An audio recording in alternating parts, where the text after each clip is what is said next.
Hello everyone, my name is Ed and welcome. Today's episode I'll be presenting Aurelius, which is the anonymous reflection app I've been building on AWS. So we're going to keep today's presentation super high level, just walking over some of the main features of the application and what's happening underneath the hood. So on this main page, there are really only three zones I want to walk through. First up here, you've got the app, the narration portion, and the vitals. It's basically an overview for my data brain to be able to check very quickly if the application's even working at all. Here you can get a quick count of the number of reflections that were submitted, the rough location of the area, so where the submissions were coming from, and the top themes that were selected in the light metadata tags that we capture. Second in the middle, we've got the reflection form. This is where someone shows up and drops in whatever's weighing in on them, a moral dilemma, a regret, weird cultural tension, tags it with a few light categories and sends it off to the collective. And then finally right here, we have our reflection feed. The little area right here is basically where all the posts that pass moderation on the reflection form get posted. And that's basically the core of the application. The feature that I really like is the narration feature, the moral weather zone. The little report narrates the reflection posts that have been submitted and stored on the DynamoDB. So let's start with the reflection form, since it is the heart of the web application. All you do here is put down your thought, add any light data point categorical association with your reflection and hit submit, and that will then be stored in, if it passes moderation, on our DynamoDB, and it'll show up here on the reflection feed. So here we're going to just walk through a quick example of a moderation feature. I'm going to deliberately copy and paste a chat generated hateful comment that I'm going to try to use to get blocked. So here we go. There's the hateful comment. I'm not going to read it, and I'm going to blur it out because we don't want this being shown. And we'll say the city is Portland. Let's not associate that with Long Beach. And then prefer not to say. Got it. We're going to hit submit reflection. Look at that, toxicity of 98%. Jeez. Okay, it's pretty gnarly, as you can see. We got blocked by moderation, so let's move into adding a good example, an example that hopefully should pass. And let's see, one that chat generated. We're going to say ethical. We're going to say Portland. Prefer not to say. And yeah, this one says, I'm exhausted from always trying to be the strong one for my family. I'm starting to resent everyone who leans on me, but I feel guilty for even thinking about that way. I don't know how to set boundaries without feeling like I'm abandoning the people I love. That is a very, very strong interpersonal struggle for sure. That is tough. It probably has a lot more to do with cultural upbringing or cultural norms around relationships. So I would add those two tags for a post like this one. But let's see now what if it passes our moderation check.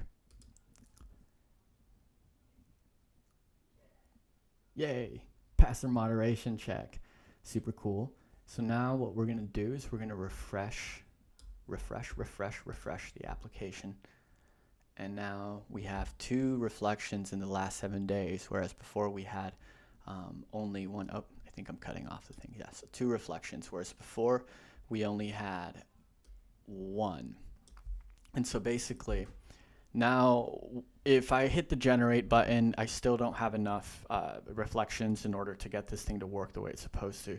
So yeah, you can see ugly Cuddy. Okay, so yeah, anyways, you can see here that it says once there are a few more reflections, we will generate a short narrative. So if I extended the filter to 30 days, then our narration count should increase up to 6. And now we have a little narration here by Claude Haiku And it says, in this collection of reflections, people seem to be navigating the complex terrain of authenticity and emotional depth, particularly in how personal stories intersect with public narratives. There's a palpable tension between genuine settlement and performative storytelling, as seen in the matcha shop narrative that blurs the lines between heartfelt, memorial, and strategic marketing. Underlying these observations is a subtle yearning for meaningful connection, a desire to honor individual experience and relationships in a world that often commodifies personal grief and emotional landscapes. Very interesting. And you can see here some of the stuff that we recently did. The I'm Exhausted post, right, that was generated by ChatGPT is now up posted and appended to all this other stuff. So a few things to note what's going on underneath the hood.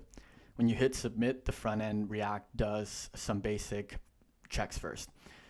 Is there actually any text there? Did you pick the required tags? That kind of thing. If something's missing, it just complains locally in your browser. Nothing leaves your machine yet.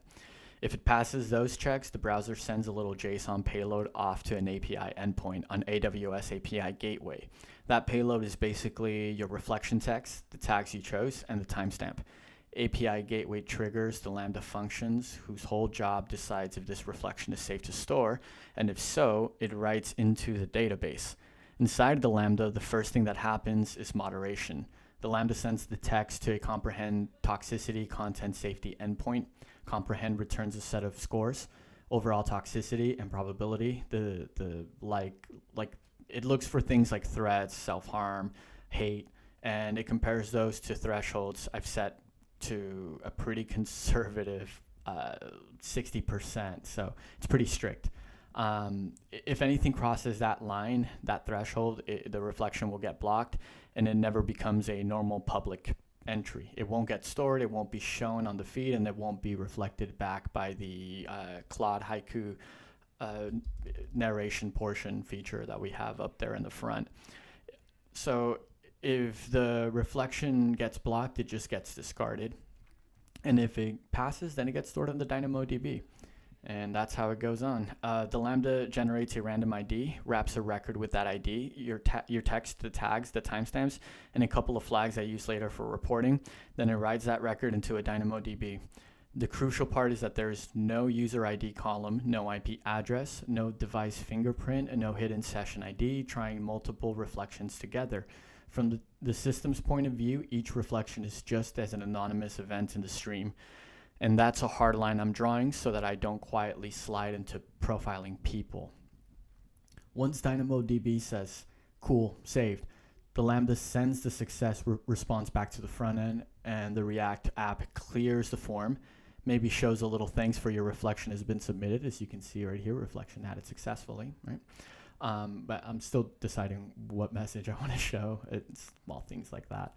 And anyways, so yeah, that's some of the basic core functionalities of this proof of concept of Aurelius. Testing the narration feature, the moderation feature, and testing what I want to do before releasing it to production. Again, this is just a dev beta version, but there are a few features that I will be adding, like a semantic hashing layer that will take any potential PII and transform it so that no accidental information is leaked. Basically, any piece of information that gets put in Aurelius will be transmuted and scrambled in a way where it doesn't resemble the names, the or I guess some of the core features that might be potentially identifying someone. And that's intentional. And again, the whys are I talk about the why of all of this in my Medium articles, in my Substack articles, or even my YouTube channel. So if you're really curious about the why build content that has no user telemetry, i.e. nothing useful that you can use to sell in ad tech and make money out of, there's an ethical reason behind that. There's a reason why I also am choosing to keep the LLM use under specific guardrails and what it can and cannot do, and explicitly define that. And then ultimately, what Aurelius is supposed to be in terms of a civic tool, a tool that can be used alongside government agencies, think tanks, schools, et cetera, et cetera. So that being said, this was my high-level walkthrough of Aurelius. Thank you so much for spending this time with me. In the next coming episodes, I will be getting more into the technical weeds of some of the Lambda functions and the APIs I created to make this whole thing go around underneath the hood. So stick around for that. There'll be more on the technical coding side. So if you're not interested in that kind of content, please check out some of my written work, the philosophy and the why behind building counter infrastructure products. That being said, thank you all so very much. Thank you. Bye-bye.